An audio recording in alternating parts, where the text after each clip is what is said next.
We can make it available to everyone who can't make it tonight. And please feel free to use the chat function, while I'm speaking.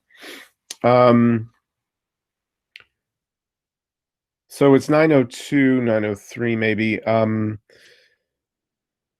Thank you for coming, and also for getting your work in. Most people have gotten enough work into me so that I could see that they're not going to get piled up with stuff at the end. Again, remember that the three components of work for this course that you have to submit to me are the questions, the daily questions. That is, for each reading on the work roster, just one question, right? It doesn't have to be a long, elaborate question.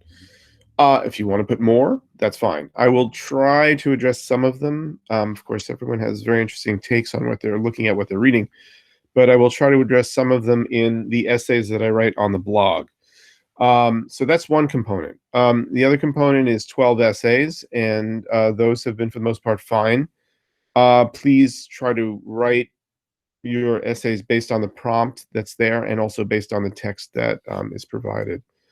Of course, if you want to add, other stuff from other readings, if you want to add stuff that you are interested in, you happen to know personally, that's great. But cover the whole passage that you have in front of you. So there are 12 of those. And then during the last days of the course, I will send you a multiple choice final exam and an answer sheet. And you'll do the answer sheet, and you'll scan it and send it back to me. And those are the three things that you really need to do for the course. So why this awkward hour of 9 p.m.? Well, it makes me feel right, because this is when I teach this course. I teach this course between 8 and 10 every summer. And I read these texts, and I riff on the text. Each summer I try to deal with the text from a new angle. Today we're going to be looking at some Herodotus and some Thucydides. And I'm going to try to keep myself honest. And I'm going to try to stick to the theme of the course, which is the city, the polis. So, but the polis, you might say, it doesn't pop in these texts, right? In the Iliad and the Odyssey, we're looking at kingdoms. We're looking at more diffuse political entities, right? There's always a king or a tyrant or something like that. And it is really in Herodotus that the concept of the polis starts to gel. The city-states, not just in their development and their physical sort of agglomeration and their physical existence, but they're developing distinct personalities. And the two big personalities in the world of Greek polis, Greek cities, are Athens and Sparta, and that sort of comes to the fore in the city in Herodotus, and then it's sort of more fully developed in Thucydides. So we're going to take a sort of a brief tour of Herodotus just via Wikipedia, and do the same for Thucydides. We're going to look at the sort of the first politician in the classical sense of the word, and from the point of view of like what an ancient Greek would have thought of as a politician, and that's Themistocles of Athens. And we'll look at some passages from Herodotus and from Thucydides. So I'm going to present some tabs here so that you can follow them with me. Let me first pop over to Herodotus. And this is simply the Wikipedia thing. This is just sort of a once-over lightly introduction to Herodotus. Let me know in the chat if you can see my Wikipedia page. Just give me a thumbs up, or just say, yes, I can see it, so that I know that we're looking. You should be looking at the Wikipedia page. Okay, good. So we're fine. Um, so we're looking at Herodotus. Now, Herodotus and Thucydides are considered the first two great Greek historians. But Herodotus had a bad reputation in ancient times as someone who was not reliable, as someone who was focused on myth, as focused on the he's more of a writer of wisdom literature in the eyes of many than he is an inquiring historian. The word historia, which is actually Herodotus's invention, means an inquiry. But people say that he's failed in doing that, that he's been that he's too gullible, that he believes what he hears too much. So, for instance, when Herodotus is discussing faraway peoples that he could not have visited, and we know that he did a lot of traveling. He certainly probably went to Crete, to Egypt. It may very well be that he went to Persia. He was born in Halicarnassus, which is in Turkey, so it's on the coast of Turkey. And he traveled extensively in Greece itself. He spent a lot of time in Athens. And at the end of his life, he had a sufficient reputation as a historian, as a thinker, as a political scientist, if you will, that the Greek colony of Thurii, which was established in the Italian peninsula, and sort of the instep of the Italian peninsula, which was a kind of a modern colony that was supposed to be attracting people from other cities. They needed a constitution, they needed some famous citizens, and they invited him to come and help set up the place. And it may be that's where he died. Herodotus wrote mostly about the Persian Wars. He says in his first sentence that he wanted to describe how the Persian Wars, the wars of King Darius and King Xerxes, right, against the Greeks, starting in 490 BCE and ending in around 479 BCE. He wanted to prove to his readership that these were the greatest movements of mankind that have ever happened. And specifically, he wanted to challenge the idea that the Iliad and the story of Troy was the greatest thing in history. He's saying, compared to the size of Troy, compared to the armies that fought around Troy, that was absolutely nothing compared to the million men marched into the Greek peninsula. Right? It was just the Trojan War was trivial in that regard. So that's the plan of his history, to sort of trace Greek relations with Persia or with peoples to the east of the Aegean, and trace the series of causalities that leads to this cataclysmic war. It's a long story, the Battle of Marathon, the Battle of Salamis, Thermopylae. These are great episodes, and I wish we had time to sort of go into them. But we're going to stick to, like our notion of the polis, and try to sort of get a little insight into Herodotus as an abstract thinker. Now, he comes into writing history from the logographoi tradition, the tradition of storytellers, people want to give an account of human behavior and how it shapes history. And there is a map that was popularized by some of his professors, was supposedly the orator of this view of the Earth. So tell me if you can see. I've expanded. Okay, so I have to let some more people in. Hang on. Can you tell me in the chat if you can see the this map that I have?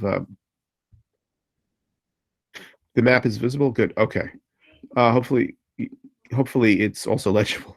So the Herodotus believes that the landmass of the Earth is basically one disk that's floating on a great ocean, and the bodies of land are separated by waters. So, of course, this is based on very limited knowledge, separated by bodies of water, seas, and rivers, right? So, and basically, there's a kind of a symmetry. So he feels that the peoples um, of one part of the landmass that are separated by natural features and sometimes also by mountains, right? Will have the opposite characteristics of people that are on the other side. And he sees this as a kind of a way that nature has of balancing things, right? Um, Around the center, which for him is the Mediterranean Sea and the Black Sea, right? It's the most temperate part of the world. It's the most gentle kind of way, most gentle climate for human habitation, and so he believes that people are more moderate in their behavior, right? But if you travel too far to the north or to the south, to the west, to the east, you see extremes of behavior and types of traditions that are sometimes sort of at opposite ends of one another. Um, and it comes out in certain experiments that some of the leaders in his stories conduct. Cyrus, for instance, Cyrus has this great empire which extends essentially from Asia Minor, from Turkey all the way um, to what nowadays would be Afghanistan and the Sirdaria and and Kazakhstan, Uzbekistan. And this great landmass, of course, when he runs into Queen Tamiris, that's when he realizes that Cyrus realizes that he's kind of come to the limit of the land that he could possibly control, that one man could possibly control, right? And that's a theme. The theme is, can the world be united under one man, right? Can one leader, right? Or are there the habits of people so distinct that that's not possible? Um, so the clash, if you will, of and Persian civilization, according to Herodotus, is very much like the fall of Croesus, right, of Lydia. It's an attempt by one person to control too much of the earth, crossing over the natural boundaries, right? The stories are beautifully told also about the Ethiopians when Cambyses, one of the Persian kings, sort of loses his mind, um, and the insult him. He insults the cult, and the monster worldview is limited graphically. Right? He can't understand the world, sort of the worldview of people. The world. Also, for instance, Ethiopians are made by Herodotus as uh, uh, the chaos in the Mediterranean. Um, Peoples there, they live very long, very happy. If they could easily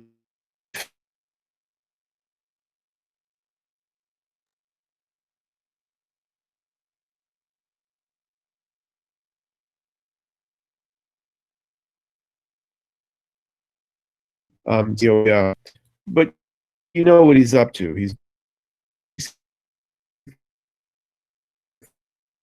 the party causes his uh, his demise. Um, um, sure the battle of the Persian Wars, look at a characterization of cities, and it isn't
connectivity there. Um, is, can you hear me? Can you still hear me? throw a if they can hear me. Okay, good. I'm sorry about that, and I think the recording is still going on. It was just an internet glitch. I'm gonna just shut off the camera, and I'm gonna present what I was. We're just gonna look at some texts. So we talked about Herodotus and the personality of Sparta as the land power and Athens as the sea power. And when it becomes clear that the the force that's going to be thrown at them by King Xerxes is irresistible, right? And the Spartans put up this great resistance at Thermopylae, but they know they're gonna fail. They're not going to be able to withstand the advance. I'm gonna put up these texts for a sec. Yeah, okay. All right, you should just be seeing some plain old text. So when they know that, Themistocles, the Athenians, they in abandoning and preparing for a naval attack, which is going to end up being the Battle of Salamis, 480 BCE, preparing for a naval attack against the Persian Navy, which is not staffed by Persians per se, but mostly by Phoenicians, right, from people from the Levant. So Themistocles sort of comes into history as an amazingly powerful politician. Was not born from nobility. Is sort of a self-made man who convinces the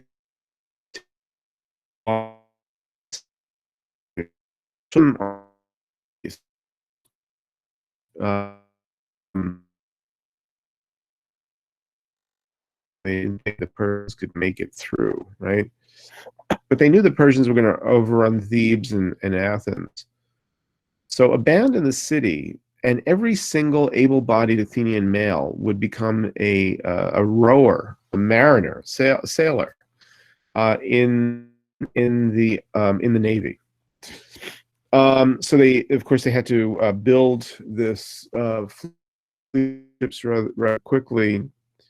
Luckily, they had imported wood from the north, and they had the best able to defeat the Navy at the Battle of Salamis. And when they got back to Athens, they found that the Persians had basically destroyed the city. They had leveled the Acropolis and all of the sacred buildings on the Acropolis. So the Athenians proceeded to push all of the debris to one side of the hill, and is even today still sort of an archaeological treasure trove. Stuff is still found down there. And they had a flat table at the top of the Acropolis. And using the money that they got from the silver mines, that recently discovered silver mines in Attica, a little south of Athens, they invested in rebuilding the city,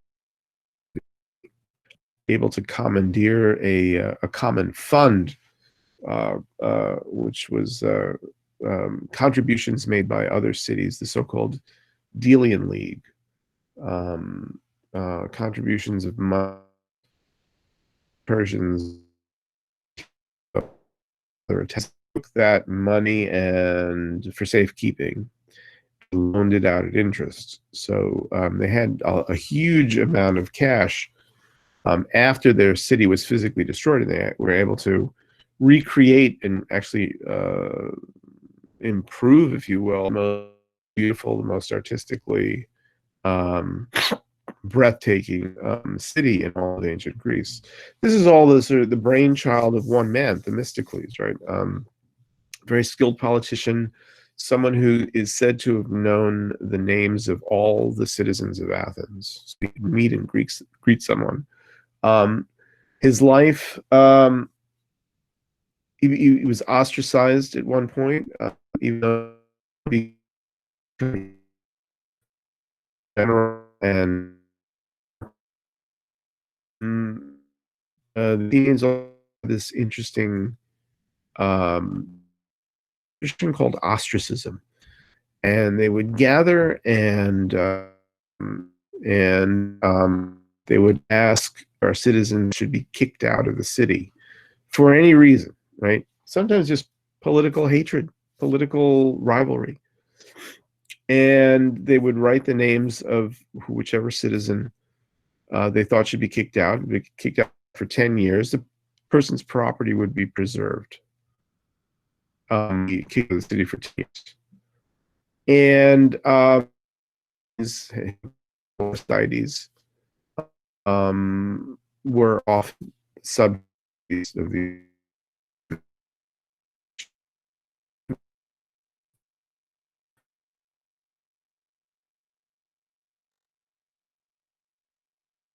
state. He was sent into exile, and he ended up he's one of the books. So it's like that the sort of ends up in the hands of a king and outside of but he proved, if you will, that the notion of polis, the notion of city, was not just the physical city, but bonds and connections between the citizens themselves.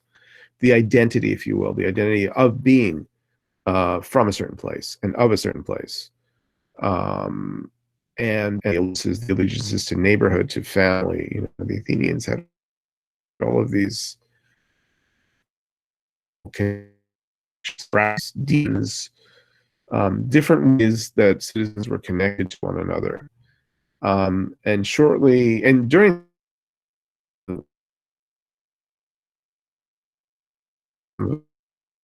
in Athens, these became merged into a sort of a system, what we consider the Athenian Democracy. The idea of one citizen, one vote, the idea of a rotating executive, so that power would not rest in the hands of one person or one group for too long. The idea of a differentiated court system, the idea of a jury trial, the notion that legislation is passed by the entire citizen body. These are all ideas that that congealed, that sort of took shape during the youth of Themistocles. You know, these were reforms that were promoted like these in the years 509 BCE, building on what Solon had done generations before that. So with Themistocles, you have the sense of, you know, a city is more than just its physical space. But it takes a long time for her to get there, right? He tells us the story of, you know, the fate of King Croesus, and then he goes into the story of Cyrus. And then he tells us the traditions in Persia, all of these as interesting stories, but really kind of puzzle pieces to the trajectory that is the kingship of a unified Persia, because that's what's going to sort of mass as the challenge, the existential challenge to Greece, right? It goes from Croesus to Cyrus to Cambyses to Xerxes. And then, you know, and then after thinking where there's, you know, they're putting up stronger resistance, and the attrition that he is facing for the sake of conquering a land that really doesn't have much in the way of natural resources or strategic location or anything like that. He just feels that it's not worth the effort. And Herodotus ends with this, you know, the climate of Greece has sort of made these warriors, hard men, and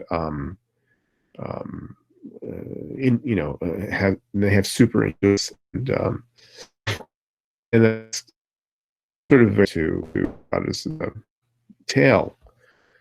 So we have to really look very closely in there for the story of the evolution of the city. And in a sense, politics, and the elements of politics arise in the behavior of courts and the behavior of kings and their subjects, and that's played off very in a very subtle way with the behavior of citizens between each other in cities. So I just want to just touch on this theme for a moment, and then we'll come back to this on Thursday night. First person that we meet as a character in Herodotus is a man by the name of Gyges. Gyges is a servant of Candaules. Candaules is an early king of Lydia. And I'm just going to read what King Candaules put poor Gyges through. This Candaules then fell in love with his own wife, so much that he supposed her to be by far the fairest, most beautiful woman in the world.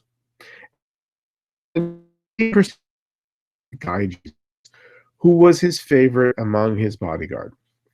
For it was to Gyges that he entrusted all his weightiest secrets. So you have King Candaules, and he has his favorite guy.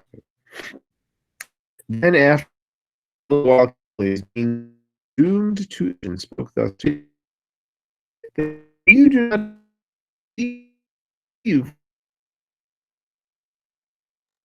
our eyes, and so contrive that you may see her name.